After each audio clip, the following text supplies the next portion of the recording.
Bom dia, tudo bem? Todo, não sei do seu lado. Muito bem, tudo bem. Muito obrigada pelo contato. Na verdade, eu é que agradeço pela disposição, por ter aberto essa oportunidade de juntos cá conversarmos. Estou lisonjeado, na verdade, reconhecendo por aquilo que eu consegui pesquisar da doutora, pelo trabalho que tem feito nesta área que vamos aqui conversar a respeito.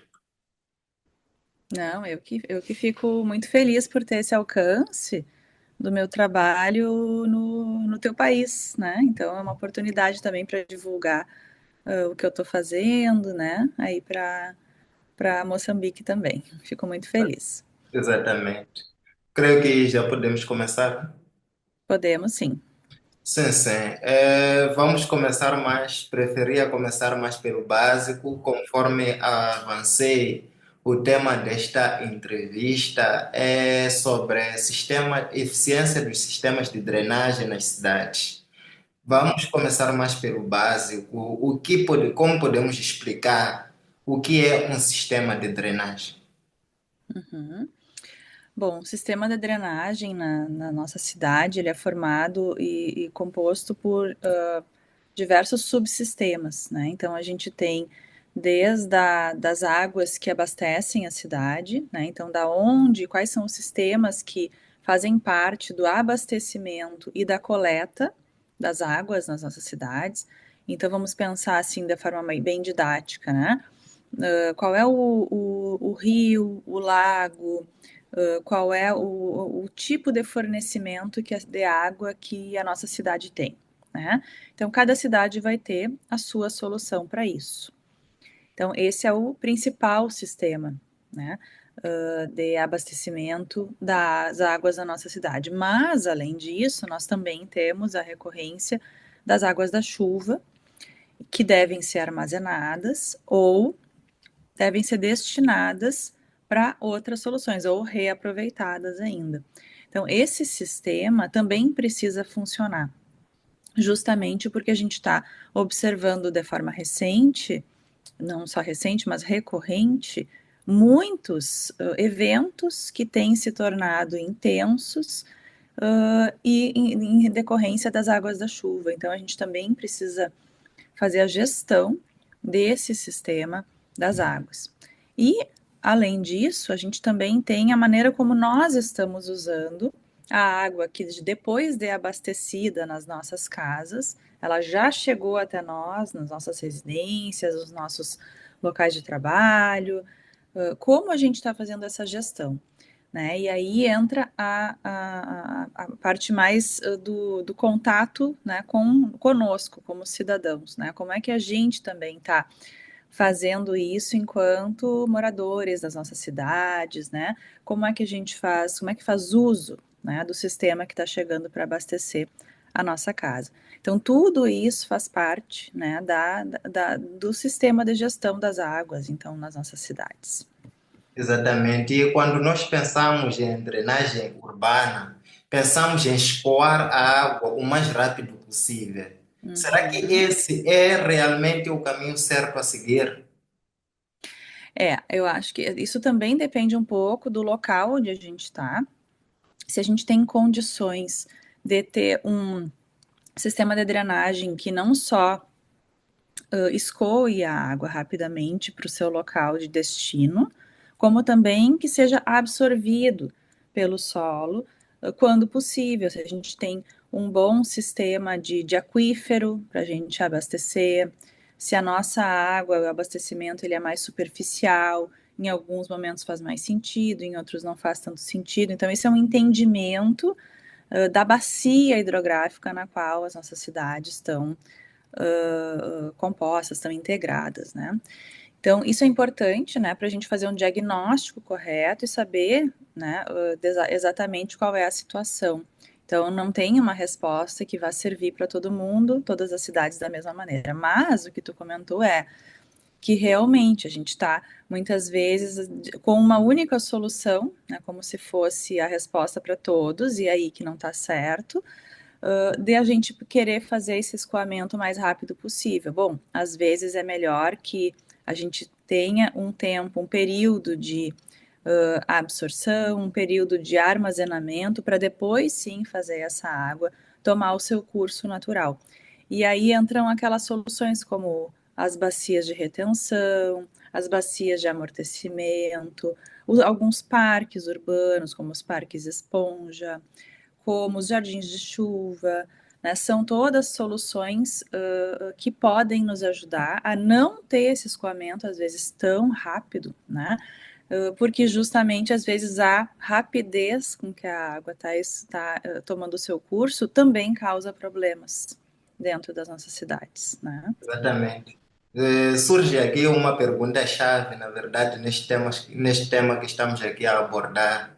Quando é que podemos considerar um sistema de drenagem eficiente? Uhum. Quando a gente consegue a água enquanto abastecimento e coleta, ela tem que funcionar como uma infraestrutura para nós. Não é que ela seja invisível no sentido de que a gente não percebe que ela está fazendo parte do nosso dia a dia, mas que ela não tenha impactos para a gente, né? Aí a gente considera que o sistema está funcionando corretamente. Então, quando o sistema está servindo para o seu propósito, né, tanto no seu abastecimento quanto na drenagem das nossas cidades, está funcionando bem.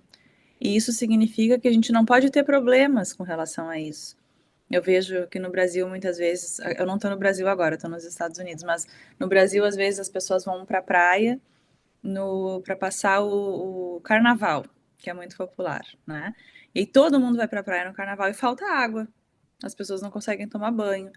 E já é normal lidar com isso. Falta água no carnaval. Não, isso não pode ser normal. Não pode, porque é o impacto que as pessoas estão sofrendo com relação ao abastecimento de água. Ninguém pode se acostumar com isso. Isso não pode ser normal para alguém.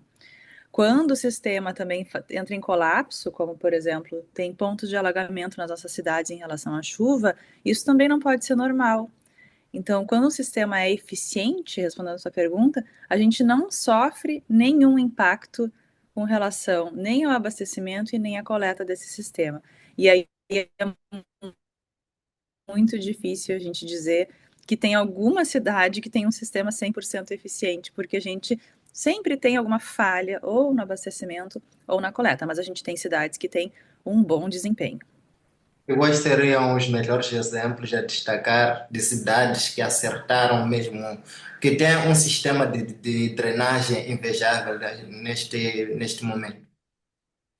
Tem alguns exemplos que nem eu mesma conheço pessoalmente, mas principalmente as cidades da Ásia são muito eficientes com relação a esses sistemas, principalmente em relação ao reuso da água, né, que é o reaproveitamento dos sistemas, né, de fazer fazer da água um sistema mais cíclico do que a gente está hoje utilizando, que muitas vezes tem muito descarte, muito desperdício nos sistemas de algumas cidades e principalmente as cidades aqui do Brasil, lá do Brasil que eu conheço mais. E então, assim, algumas cidades da Ásia fazem uso muito eficiente. A gente pode citar algumas cidades do Japão, algumas cidades da China que estão com sistemas muito modernos em relação a esses sistemas de infraestrutura muito eficientes. E algumas cidades também da Europa, né, que como Barcelona, por exemplo, que sempre foi uma referência com relação à infraestrutura, né, também é um bom exemplo com relação. Mas a gente está vendo que lidar com eventos extremos sempre é uma dificuldade, né? Então, mesmo cidades lá da Espanha recentemente tiveram alguns prejuízos, algumas situações, né, para as quais elas não estavam, a sua infraestrutura não estava preparada também. Então, a gente vai ter que aprender também a ser resiliente, né, a repensar alguns desses sistemas que historicamente estavam já planejados, mas não estavam pensados para esses eventos que são tão diferentes, né, do dimensionamento, para o qual o dimensionamento foi pensado. Pois, quando vemos o crescimento das cidades, há um denominador comum. E muitas das vezes as cidades surgem ou crescem de forma desorganizada. Podem ser as implicações do desse crescimento desordenado das cidades para os sistemas de drenagem? São muito importantes.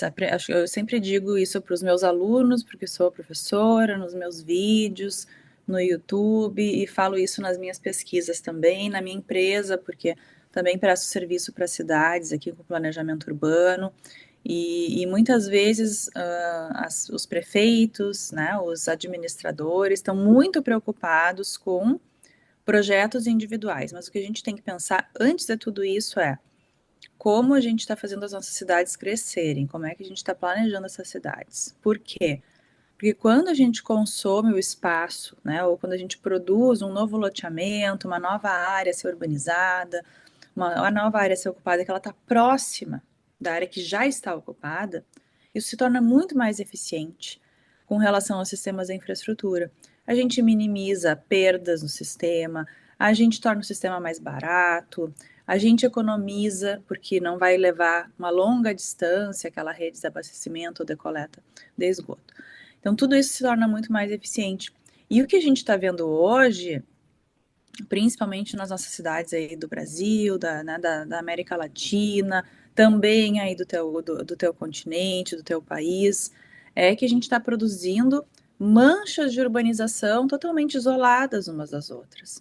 Isso tem um custo para a cidade, para os administradores, tem um custo para todos nós como cidadãos, porque são os impostos que nós pagamos, porque custa muito caro levar uma rede por uma rua só que conecta aquele novo empreendimento, aquele novo local que está sendo urbanizado, aquela cidade, aquele centro que tem lá o poder, né, toda a parte de administração da cidade. E aquela única rua, que é a rua que tem os sistemas de coleta, ela fica onerada, aquele sistema fica muito caro, porque ele vai e volta e muitas vezes não tem muita coisa no meio do caminho. Então, a gente precisa pensar muito bem quando um novo foco da urbanização surge na nossa cidade, esse é o momento da gente pensar: será que é aqui que a gente precisa fazer a cidade crescer? Será que não faz mais sentido a gente ter uma mancha de urbanização mais compacta, mais concentrada, unir a cidade como um todo para esses sistemas de abastecimento, de coleta serem muito mais eficientes do que eles estão sendo hoje e mais baratos também? Exatamente. E outro desafio, quando nós vemos, acabou de mencionar mesmo, podemos dar o exemplo de Moçambique, que ainda é um país em desenvolvimento. Nós verificamos que nem todas as cidades têm recursos para grandes projetos e vemos que grandes sistemas requerem a aplicação de recursos à altura. E para países em desenvolvimento, como é o caso de Moçambique, quais podem ser as saídas ou existem saídas mais acessíveis que poderiam ser aplicadas? Uhum. Com relação à água, e a gente está vendo crescerem muito esses projetos baseados na infraestrutura verde e azul, né? São projetos que usam as soluções baseadas na natureza como uma possibilidade de solução para a gestão e mais eficiência dos recursos naturais. E como isso pode utilizar e pode ser utilizado e pode nos ajudar a melhorar a gestão das águas nas nossas cidades.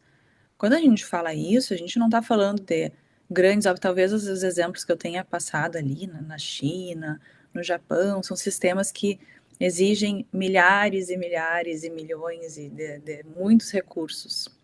E que muitas vezes a gente sabe que os nossos países não têm, as nossas cidades não têm à disposição. E, e a gente não precisa, muitas vezes, ter um gasto tão grande assim para a gente ter um sistema eficiente, se a gente tiver uma correta gestão da infraestrutura da verde azul e aplicar soluções baseadas na natureza. Do que eu estou falando? Da gente ter uma preservar o curso natural do rio, e o que a gente está fazendo hoje não é fazer isso, a gente está mudando o curso dos rios porque a gente quer, com a urbanização, chegar mais perto da água possível. Isso não está certo. A gente não respeita com isso, além de não respeitar o curso natural do rio, a gente também não está respeitando os afluentes que ele tem. A gente também não está respeitando as áreas de preservação que ele tem. A gente está, ao contrário de respeitar as áreas de preservação, a gente está tirando as árvores que já existem, de novo, para urbanizar naqueles lugares. Então a gente está. Isso tudo é muito mais barato de fazer, plantar árvore no lugar certo, do que a gente ter lá depois um baita de um investimento, um super gasto de recursos, para a gente poder fazer lá uma rede, enterrar canos, abrir buracos nas ruas, com um super impacto ambiental, que vai custar muito mais caro depois para resolver. Então, essas soluções, elas entram como, baseadas na natureza, elas entram como uma possibilidade. E a gente está cada vez mais tentando, né? Esse é um dos meus papéis aqui como educadora também, de tentar disseminar esse tipo de solução, né? Para a gente conseguir entender como a gente pode aplicar isso nas nossas cidades. Esse é um dos motivos pelos quais eu estou aqui hoje nos Estados Unidos, conhecendo algumas iniciativas de parques que foram planejados nessa região aqui de Seattle, que é bem próxima do Canadá. Eles têm muitos projetos, é uma cidade com muito verde. Eles já fizeram, já tiveram dentro da sua história um momento em que fizeram uma coisa errada, né? Fizeram essa alteração do curso do rio, desrespeitaram isso aí, mas se deram por conta de que a gente precisa fazer diferente. Então, hoje eles estão correndo atrás, fazendo projetos interessantes para a gestão das águas, jardins de chuva, assim, então assim, cada pessoa quando aprova um projeto na prefeitura precisa na frente da sua casa deixar uma área permeável. Não pode impermeabilizar, não pode construir em toda a calçada, não pode construir em todo o terreno, não pode utilizar só pavimentos impermeáveis. Então, cada um tem o seu papel a fazer. A gente também não pode só deixar para a administração resolver, a gente também tem que fazer a nossa parte. E então, em todos os níveis, né, a gente tem condições de incorporar essas soluções baseadas na natureza, que é, na verdade, voltar a entender o papel de ter um espaço de drenagem, de ter um espaço de vegetação, de ter arborização, os benefícios que isso traz para a cidade e para nós como cidadãos também, né, que são muito Exatamente. importantes. Exatamente. Falava sobre jardins de chuva. Gostaria que aprofundasse mais como é que essa alternativa se coloca, como é que podemos implementar. Uhum. O jardim de chuva, ele só faz sentido se ele está conectado com a rede de drenagem da cidade, né? Hoje, o nosso sistema de drenagem, ele ocorre ainda na maioria das cidades, a gente faz drenagem urbana junto ao meio-fio da rua, né? Então a gente tem ali o perfil viário da rua, né? A gente tem a parte da rua onde passam os carros, a gente tem o meio-fio que separa a rua da calçada, e junto ao meio-fio aquela água da chuva está passando, né? E ela deve escoar ali junto do meio-fio. São mais ou menos 40 centímetros ali que levam a água da chuva para, né, a rede de drenagem, para a boca de lobo, para ser coletada. Quando a gente tem o jardim de chuva fazendo parte desse sistema, essa água não corre junto ao meio-fio, ou seja, ela não fica correndo por cima da rua, ela entra para dentro da calçada e já entra para dentro do sistema de drenagem. Então, o jardim de chuva, ele é uma solução interessante, mas ele não pode ser feito isolado, não faz sentido agora tu fazer o projeto da tua casa e querer fazer um jardim de chuva se ele não estiver conectado com toda a rede da cidade. Então, isso tem que ser uma iniciativa, né, da prefeitura que pode começar a implementar isso numa avenida da cidade, né, numa rua importante ou num novo loteamento que a cidade vai aprovar, né, para a gente começar a ter então isso como uma cultura. Por que que é importante? Porque a gente tira a água de cima da cidade, né, ele minimiza pontos de alagamento, passa para baixo da cidade, ou seja, começa a incorporar isso dentro do sistema, e a gente minimiza então esses pontos, muitas vezes, de alagamento, o acúmulo da água na superfície da cidade, o entupimento, né, de algumas infraestruturas, que às vezes a gente vê bueiros entupidos, né, esse tipo de coisa.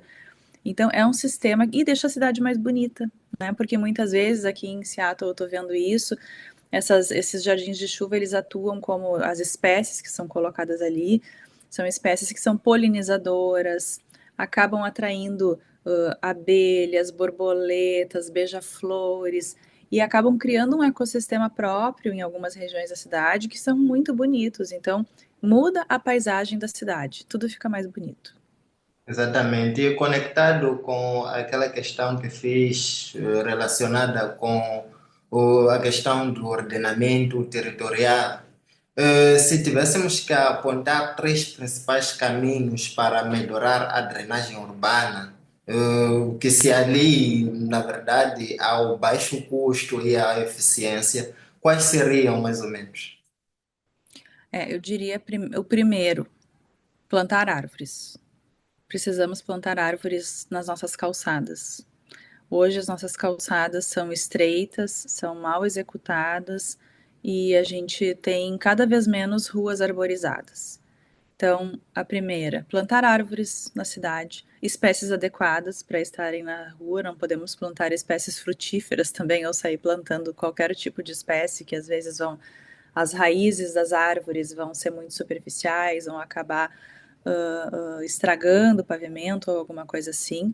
Mas precisamos plantar árvores nas calçadas, nos nossos parques, nas nossas cidades, de modo geral, aonde for possível. Isso é barato de fazer e todo mundo pode fazer. Eu acho que a segunda questão, né, isso é uma iniciativa individual, né, que a gente pode ter.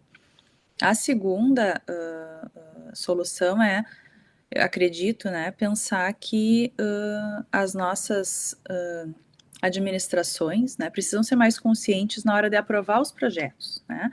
Cada projeto que sai na nossa cidade, ele é regular ou irregular, e a gente precisa ter uma maior consciência dos nossos administradores de que alguns projetos que estão sendo aprovados não são bons para as nossas cidades.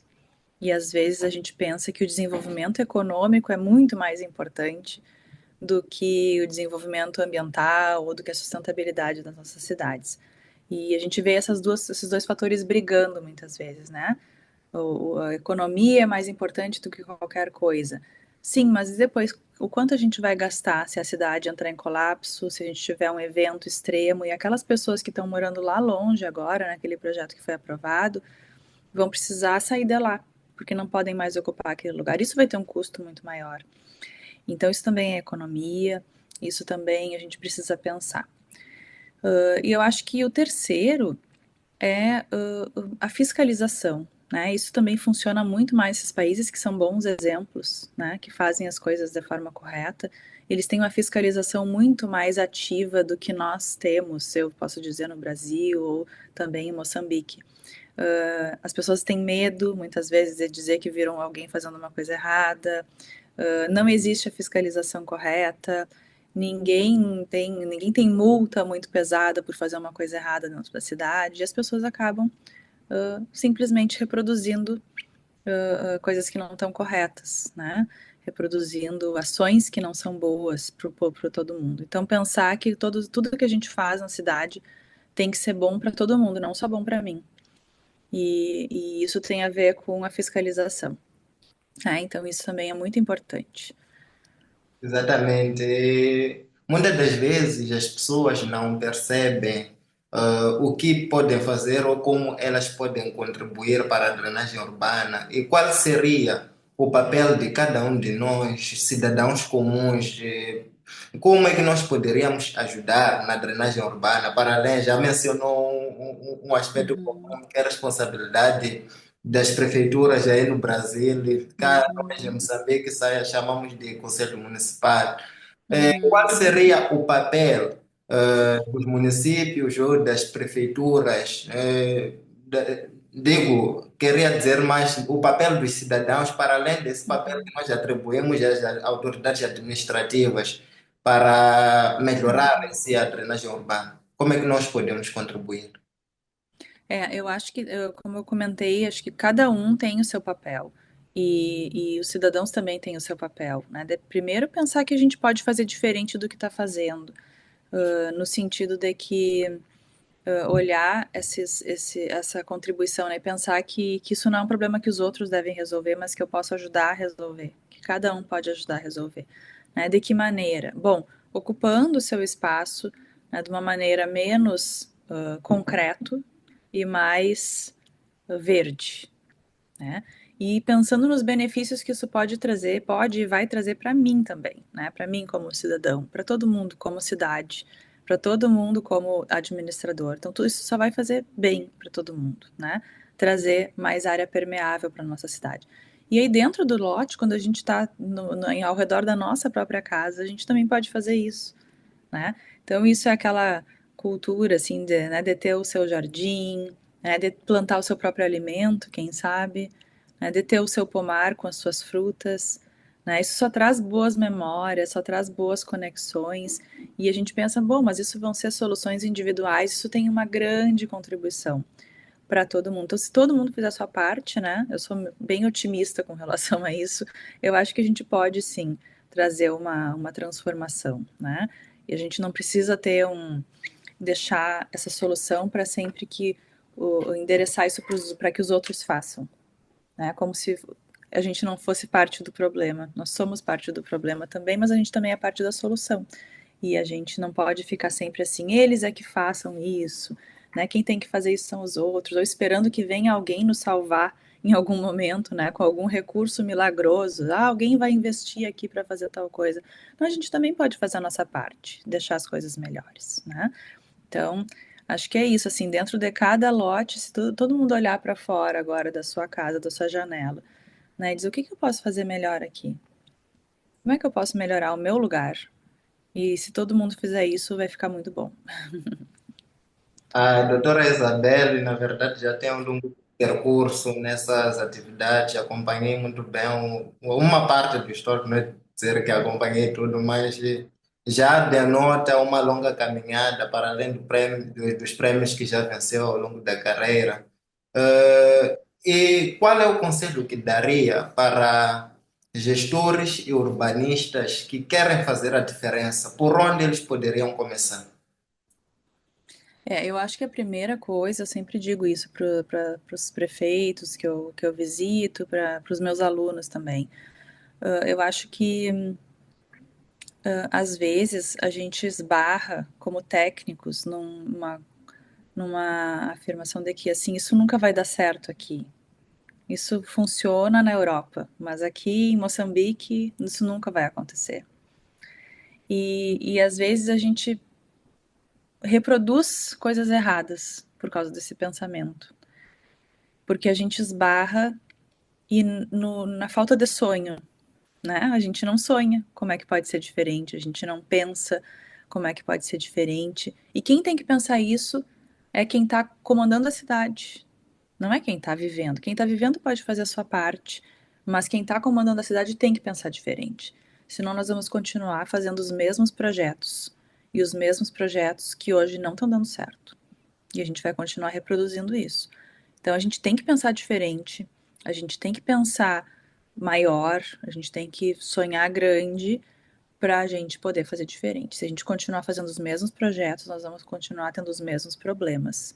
E a gente precisa de projetos diferentes para as nossas cidades. É. Isso desperta um desejo, por exemplo, de construir uma nova Veneza em algumas cidades. Aqui em Maputo, por exemplo, pode surgir uma nova Veneza. Seria muito desejável, seria muito bonito, na verdade, de ver, porque vemos mesmo grandes cidades hoje em dia que nós desejamos estar lá e vivem junto da água. E, na verdade, é esse um dos propósitos, a doutora bem comentou que é esse um dos propósitos que a levou aos Estados Unidos nessa visita que está aí a fazer, visiting escola, eh, para responder a uma questão como esta. Como, ainda está?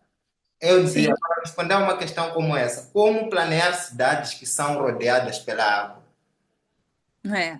Essa é uma das questões que me trouxe aqui, exatamente, né? Como planejar cidades que são rodeadas pela água. E eu acho que é a primeira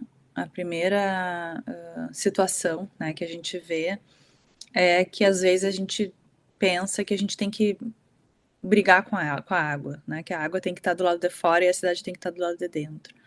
mas acho que fazer essa gestão correta da água é pensar que a água está na cidade e a cidade também está na água e a gente tem que fazer bom uso da água. A água não é uma inimiga, não precisa ser inimiga da cidade.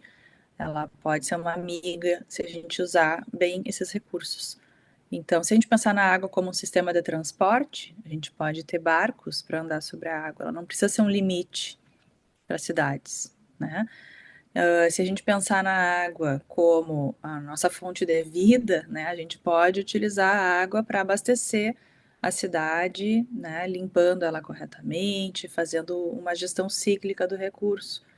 Se a gente pensar na água como uma fonte de lazer, né, a gente vai ter pontos onde a água vai ser possível a gente usar a água como uma superfície banhável, né? A gente vai lá no verão, vai poder fazer bom uso. Então, eu acho que é mudar um pouquinho a maneira como a gente enxerga, né? A água também faz parte da solução, não do problema, né? Porque a gente hoje vê como um problema, assim, a água tem que estar aqui e a cidade tem que estar aqui. Não, a gente pode integrar tudo isso se a gente tiver bons projetos, né? Ah, professora Isabel, poderia deixar uma mensagem de últimas considerações? Já estamos mesmo no fim.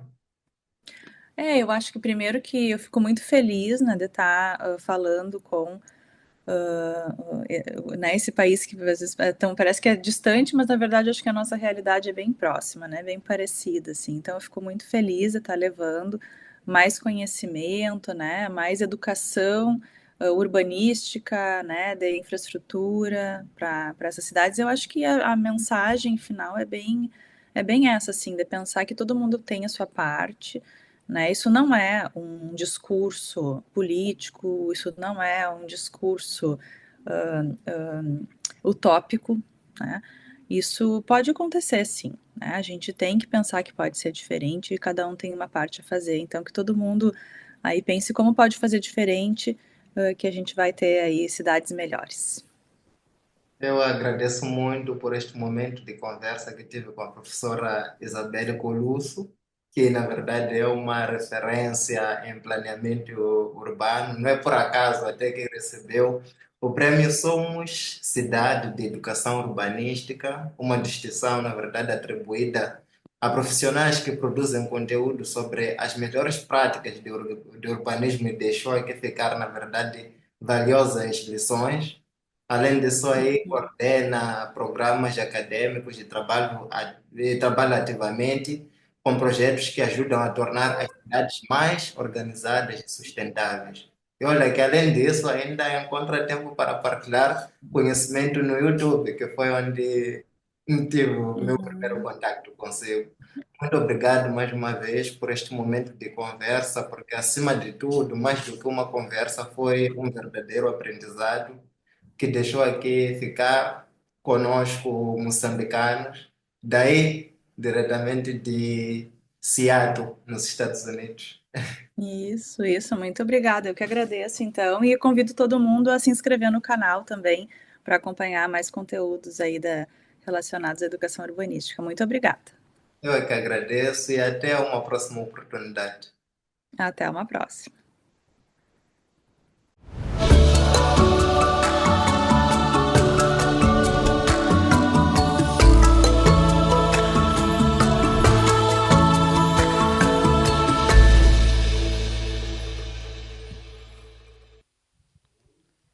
Grupo Ariela, a combinação perfeita para o seu negócio.